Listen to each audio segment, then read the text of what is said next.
하나만 참았으면 되었던 건지 객관적인 사고가 힘들어 이렇게 조언 부탁합니다. 배경 설명을 하자면 시댁은 해외 거주 중이고 친정은 한국 거주 중, 저희 부부는 직업적인 문제로 시댁 혹은 친정도 아닌 제3국에 거주 중입니다. 그래서 서로의 가족들을 자주 볼 수 있는 형편이 안 되고 결혼식 이후 각자 가족을 만났던 날들이 손에 꼽습니다. 더해서 양가 지원 받지 않고 저희 힘으로만 결혼해서 생활 중이며 앞으로 지원받을 생각도 일절 없습니다. 시댁, 친정 모두 저희 키우느라 고생이 많으셨고 키워준 은혜만으로도 충분하며 우리의 새 가정은 우리 힘으로 일구기로 합의했습니다. 그래도 영상통화로 평소 안부를 묻고 기념일을 챙기려고 노력해왔고 심지어 남편은 매일 부모님과 영상통화를 하고 신우와도 온종일 메시지를 주고받습니다. 이런 상황에서 어떤 마찰이 생길 수 있을 거란 생각을 안 해왔는데 아마 너무 아니란 생각이었나 봅니다. 최근 휴가차 시댁이 거주하는 해외로 여행을 갔는데 문제가 생겼습니다. 상황이 복잡하지만 최대한 간단하게 적겠습니다. 제가 시댁에 느낀 서운했던 점은 첫 번째, 시누이가 숙소를 제공해 주신다고 하여 감사하게 받아들이고 기존에 예약했던 호텔을 취소한 적이 있어요. 어떤 공간에서 묵게 될지 사진과 함께 미리 설명을 해주셨고 우리 부부는 그곳에서 지내게 될 거라 예상했죠. 하지만 당일 도착한 후 보았던 숙소는 전혀 다른 곳이었고 인테리어는 훨씬 화려했지만 생활할 수 있는 여건이 열악했습니다. 불볕 더위 주의보에도 불구하고 선풍기 하나 없었고 공사 직후 건물이라 입주 청소가 되어 있지 않았습니다. 숙소에서 머무는 내내 시누이 부부가 집안 단장을 위해 예고 없이 가끔 예고 후 방문하였고요. 심지어 샤워 후 알몸이었던 저는 너무나 당황스러웠던 날이 2번이나 있었네요. 그 외에 자잘하게 불편한 점이 많았지만 그나마 참을 수 있는 수준이었고 우리 부부는 첫날부터 너무 당황스러웠지만 시누이의 깜짝 이벤트를 거절할 용기가 없었고 이제 와서 호텔을 알아보기엔 극성수기 요금이 부담스러워 문제를 제기하지 못하고 끝까지 그 숙소에서 머물렀습니다. 시누이의 입장은 원래 제공하려 했던 숙소가 준비가 안 되어 자신들이 제공할 수 있는 최대한의 노력을 다해서 새 숙소를 마련해 주셨다고 하더군요. 2. 저희 부부와 시누이의 생일을 맞이하여 시누이 부부와 함께 미슐랭 레스토랑에 가기로 약속했어요. 시누이가 먼저 제안했지요. 금액대가 낮지 않아 시누이에게 우리 부부의 식사는 따로 결제할 것이라 말씀을 드렸습니다. 그리고 시누이가 식당을 예약해 주셨고 우리는 다 같이 좋은 곳에서 식사할 생각으로 기대하고 있었습니다. 그런데 식당에 가는 당일 시누이 왈, 우리는 그런 고급 식당에 가는 취미가 없고 그곳에 돈을 쓰느니 다른 곳에 쓰고 싶다. 너희 부부의 취향은 존중하기 때문에 우리가 깜짝 선물을 준비했고 계산까지 끝냈기에 몸만 가서 먹고만 오면 된다고 하더군요. 우리 부부는 다시 당황스러웠죠. 같이 가는 것에 의의가 있다고 생각했고 우리 부부 둘만이었으면 굳이 그 식당에 갈 계획이 없었고 식당 예약을 취소해달라고 하고 싶었으나 또다시 호의를 거절하기가 두려워 시누이의 뜻대로 일을 진행했습니다.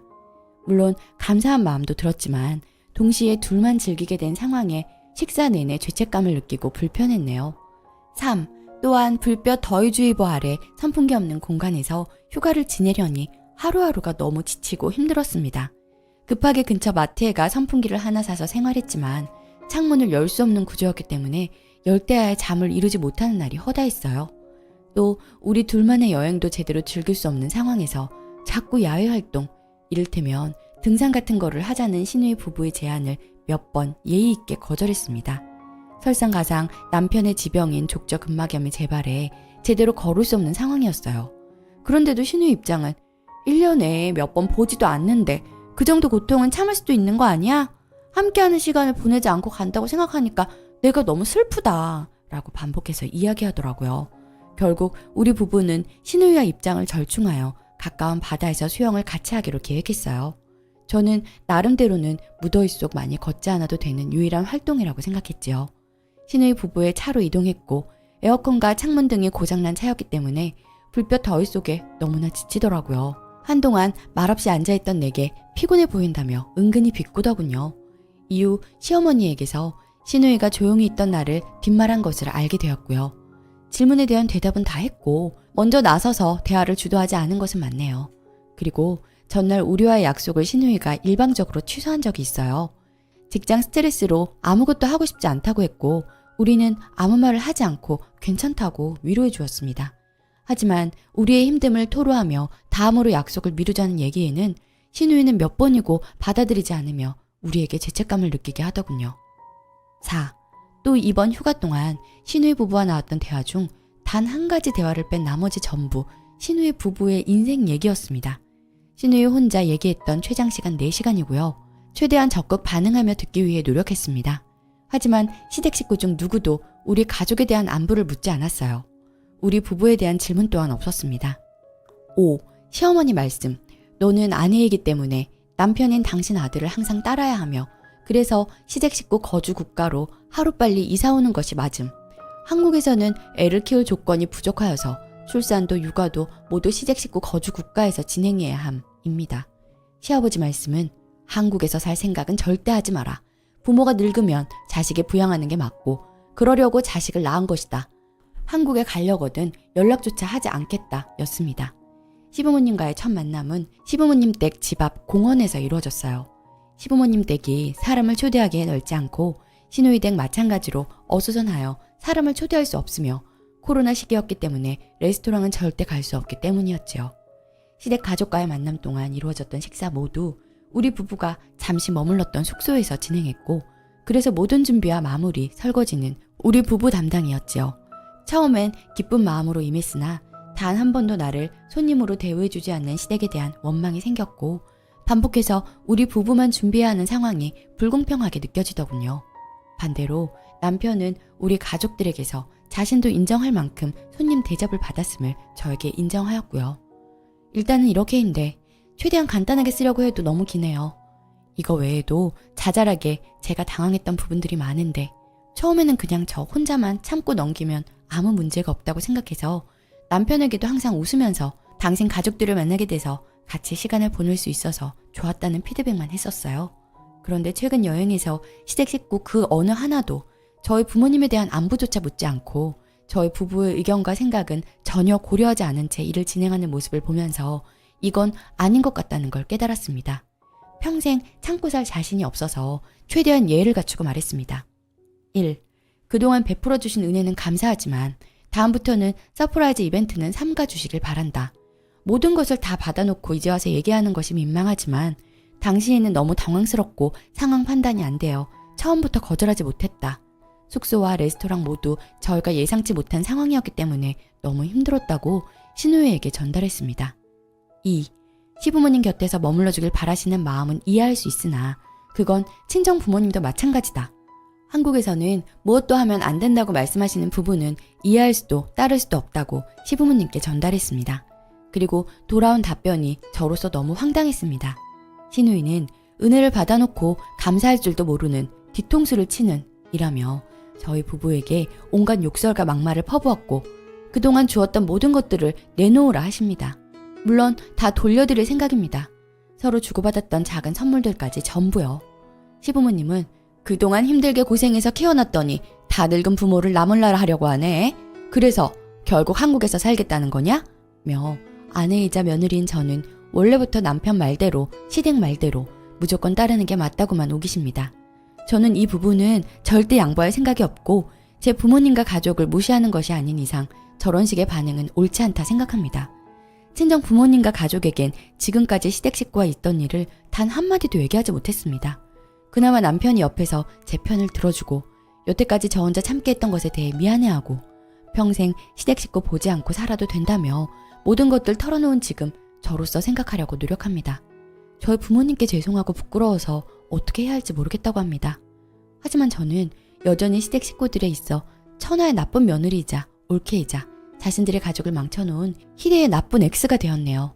그렇게 불만이 많았으면서 어떻게 여태까지 웃는 얼굴로 자신들을 속일 수 있었느냐며 저를 사기꾼 취급을 합니다. 저도 후회되네요. 그때그때 작은 불만이라도 넘기지 않고 바로 얘기할 걸. 쌓아놨다 터져버리니까 저조차도 감당이 안 되는 기분입니다. 저희 부부는 그리고 저는 앞으로 어떻게 해야 할까요? 정말 저 혼자만 참았으면 아무 문제가 없었을까요? 후기. 결국 시댁과는 제가 나쁜 며느리인 걸로 하고 연을 끊기로 마무리하였습니다. 신랑이 시댁에 휴가차 갈 수는 있겠으나 저는 다시는 시댁에 인사드리러 가지는 않으려고요. 시댁에서는 와이프 하나 컨트롤 못하는 신랑이 괘씸하다며 현재는 남편 연락도 안 받고 있는 상황이긴 합니다. 남편이 중간에서 조금이라도 제 탓을 하거나 우유부단하게 행동했다면 이혼을 하려고 했을 거예요. 그런데 연을 끊기를 바라는 제 심정을 온전히 이해해주고 저에게 미안해하는 모습과 자기 집은 자기가 해결할 테니 연락하지 말라고 하여 더 이상은 만나지 않으려고요. 결론이 나니 이제는 잠도 좀 잘 수 있겠더라고요. 제 이야기 들어주신 분들 너무 감사드립니다. 댓글: 신우가 준 선물 중 물건을 쓰다가 돌려주면 또 태클 걸 테니 물건의 값을 계산하시고 여행 때 숙소 비용, 레스토랑 음식값 등등 다 정리하셔서 문서로 작성 정리하세요. 다 보내시지 마시고 쓰니 또한 신우에게 준 선물들 가격 검사하셔서 신우에게 보낼 돈에서 빼고 입금하시면 되고요. 혹여나 빼고도 쓰니가 받을 게 더 많다면 문서와 함께 얼마 입금하시면 된다고 문자 보내세요. 그리고 시가랑은 신랑 포함 2년 차단하시고 신랑이랑 한국에 살던 우주에 살던 둘이서 잘 사시면 됩니다. 두 번째 사연. 시어머니가 지원해준다는 돈 받기 싫어요. 안녕하세요. 결혼 2년 차입니다. 개인적인 사정으로 신혼집 입주를 이제서야 합니다. 그동안은 제가 결혼 전까지 살던 작은 자취방에서 지냈어요. 곧 신혼집으로 이사 가는데 시어머니가 가전 새로 하라고 700 지원해 준다는데 받기 싫어요. 시어머니만 계시고 남편이 외동이에요. 남편과 친구 같은 사이고요. 연애 때 시어머니 자주 뵈었을 때만 해도 고지식한 우리 부모님과 달리 아주 개방적이고 재미있는 분이라고만 생각했었어요. 가족이 되어보니 저와는 너무도 다른 사람이시더라고요. 우리 친엄마랑도 사이가 이랬다 저랬다 하는데 하물며 시어머니가 제 엄마가 될 순 없더라고요. 시어머니는 꾸준히 합가를 원하셨는데 저도 시어머니를 잘 모르고 그저 털털한 분으로만 생각했을 땐 마냥 합가 반대는 아니었지만 신혼 초에 시어머니와 갈등을 몇 번 겪고 합가는 절대 안 되겠다고 굳게 마음을 먹었습니다. 암튼 이번 이사가는 집에서 당연히 시어머니도 같이 사는 걸로 알고 계시길래 남편이 우리끼리만 살 거라고 잘 설득했어요. 제가 좀 불만인 건 앞으로 우리 결혼 생활에 합가는 없을 거라고 확실히 시모에게 알려드렸으면 했는데 남편은 그렇게 직설적으로 말하면 엄마 쓰러진다고 돌려 설득했다는 거예요. 이번에 이사가는 집은 셋이 살기엔 좁고 엄마 방도 없다 이렇게 설득했더니 실망하셨지만 합가는 포기하셨답니다. 그치만 저는 남편이 이번에는 합가가 안 되지만 다음에 더 큰 집으로 이사가면 그땐 합가할 수 있다고 헛된 희망을 드리는 것 같아서 탐탁지 않았어요. 그치만 남편은 자기가 30년간 시모랑 살아온 짬을 믿어보라고 지금 시모에게 강하게 나가면 시모가 분명 뒷목 잡고 쓰러지고 울고불고 아주 피곤해질 거라고 하더군요. 그래서 저도 탐탁지 않았지만 넘어갔습니다. 이제 이사까지 한 달 정도 남았어요. 남편이 가전 욕심이 있어요. 제 기준 당장 필요하지 않은 가전도 갖고 싶어 하더라고요. 이것저것 가전 바꾸고 새로 사려고. 이제 드디어 자취방에서 벗어나 집다운 집 꾸미니 욕심이 나나 보다 했어요. 남편이 사고 싶은 거 다 사면 예산이 초과하는 상황입니다. 저번 주말에 오랜만에 시어머니 만나 저녁 먹는데 시어머니가 이사 준비는 어떻게 되냐 묻길래 남편이 가전 사고 싶은 거 다 사면 돈이 모자라네 했어요. 그랬더니 시어머니가 호탕하게 700 지원해 주시겠대요. 남편은 좋아하는데 저는 엄청나게 부담스럽더라고요. 나중에 약점 잡힐 것 같은 느낌이. 남편은 고마워 엄마 거리는데 저는 무시하고 저희가 염치가 있지 시어머니 돈 못 받는다고 놀러 가시는데 쓰라고 완곡히 거절했어요. 분위기 싸해지고 집에 가서 남편에게 시어머니 돈 제대로 거절하라 했는데 남편은 그냥 받았으면 좋겠대요. 두 가지 이유에서요. 첫째, 그 돈은 시어머니가 우리의 의사를 물은 게 아니라 일방적 통보랍니다. 그거 거절하면 당신 성격에 또 어떤 난리가 날지 모른대요. 어른이 도와주는 건 감사해 받는 게 자식 도리이지 그렇게 남남대하듯 신세지기 싫다고 선 긋는 건 예의가 아니라고 생각할 게 분명하대요.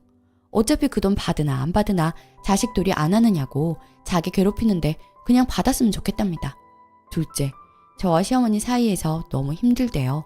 저는 어른 공경하는 싹싹한 성격 아니고 아닌 건 절대 아닌 타협 없는 성격입니다. 가족이어도 선 넘는 거 싫어해요. 저희 부모님도 저보고 냉정하고 차가운 성격이라 합니다. 반면 시어머니는 가족 중심적이고 혼자 있기 싫어하는 성격이세요. 가족끼리 뭐든 다 같이 했으면 좋겠고 대화도 자주 나누었으면 좋겠는 성격이세요. 시어머니 요구로 남편은 매일매일 전화를 드리고 매주 주말마다 찾아뵙고 있어요. 전 몇 번 맞춰주다가 아니다 싶어서 제가 뵙고 싶을 때 뵙겠다고 남편과 합의를 보았고요. 체감상 한 달 반에 한 번씩 만나 뵙는 것 같아요. 며느리 대리 효도보단 아들 직접 효도를 좋아하시는 스타일입니다.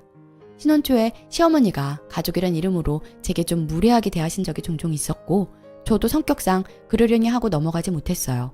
그럼에도 저와 시어머니는 한 번도 얼굴 붉히며 싸우지 않았는데 남편이 중간에서 고생을 많이 했기 때문입니다. 이번에도 제가 시어머니 돈 안 받고 싶다고 하니 결국엔 한숨 쉬며 자기가 잘 말해보겠다곤 했는데 가끔은 중간에 낀 자기 생각도 조금은 해주었으면 좋겠다네요. 이 문제로 어제 오늘 스트레스를 많이 받아 오늘 알아눕기까지 했어요. 상태 안 좋다더니 정말 오늘 아침엔 열이 나더라고요. 지금도 시어머니가 남편에 대해서는 극성이신데 돈 받으면 또 그걸 구실로 얼마나 힘들게 하실까. 그리고 앞으로 합가 요구를 더 하시면 거절할 명분이 더 없어지지 않을까 싶어요.